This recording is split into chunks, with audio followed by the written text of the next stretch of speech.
Good morning বন্ধুরা।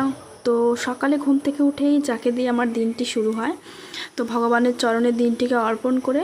তো এই দেখো গাছে কি সুন্দর ফুল ফুটেছে, এদের দেখলেই মনটা ভালো হয়ে যায়।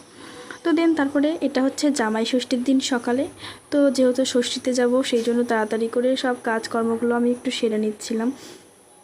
তো এগুলো তো করতেই হবে। তো কাজকর্ম সেরে নেওয়ার পরে এই যে বাসন টাসন মেজে নিলাম। বাসন মেজে ঘরটা একটু অন্ধকার তো একটু স্কিপ করে যেও। তো তারপরে এই যে চলে এলাম রান্নাঘরটা গোছাতে। রান্নাঘরটা অগোছালো হয়েছিল, সেটা গুছিয়ে নিলাম। যেহেতু অনেক দিন বাড়ি থাকবো না, তাই একটু গোছগাছ করে দিয়ে গেলাম যতটা পারলাম।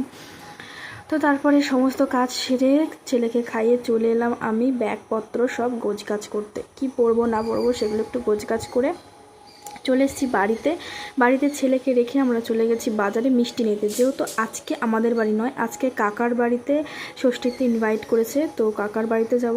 আমাদের কিন্তু এই যে সব মিষ্টি ফ্রুটি সব কিছুই কেনা হয়ে গেছে। এসে দেখি দিদি আর দাদা দুজনেই খেতে বসেছে। তো তারপরে যে আমাদেরকেও দিয়ে দিয়েছে, আমরাও খেয়ে দিয়ে এই যে আমি একটু রেস্ট নিচ্ছি এখানে ফ্রেশ হয়ে। ওই পেছনে আমার মা সব কিছু গোছগাছ করে দিচ্ছে।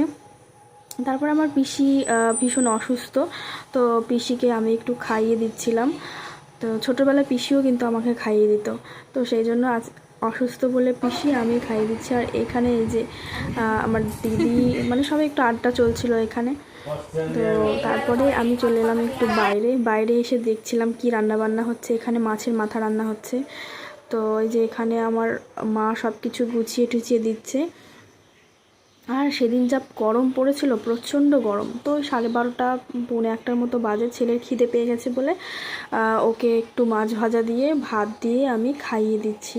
খাওয়া নিয়ে এত ঝামেলা করে, ওকে একটু চাটনি রান্না হয়েছিল, সেই চাটনি দিয়ে ভরিয়ে ভরিয়ে একটু ভাত খাইয়ে দিচ্ছিলাম। তারপরে আবার চলে গেছি রান্নার এখানে। তো ওই যে রান্না বান্না সব কমপ্লিট হচ্ছে, সেগুলো একটু দেখছিলাম। তো এনাকে রান্নার জন্য বলা হয়েছে। তো তারপরে এই যে ঘরে এসে দেখি সবাই আবার গল্পগুজব করছে। তো আমি তারপরে ওদের গল্প দেখে আমি বাইরে চলে আসলাম কি কি রান্না হয়েছে সেগুলো দেখতে। এই যে এখানে হয়েছে মাটন, আর এটা হয়েছে চিকেন, আর এইটা হয়েছে মাছের ঝোল, আর এইটা হচ্ছে চাটনি, আমের চাটনি, এটা হচ্ছে ডাল, আর এই যে ভাজা, এখানে হয়েছে বেগুন ভাজা, এখানে হয়েছে স্যালাড, আর আমাদের কাকাদের গরুর খাঁটি গরুর দই। আর এই যে এখানে দুই জামাইয়ের জন্য সমস্ত খাবারটা বেড়ে নিয়েছে। আর বেড়ে নেওয়ার পরে তারপরে এই যে সমস্ত খাবার সব কিছু গুছিয়ে নিয়ে ওরা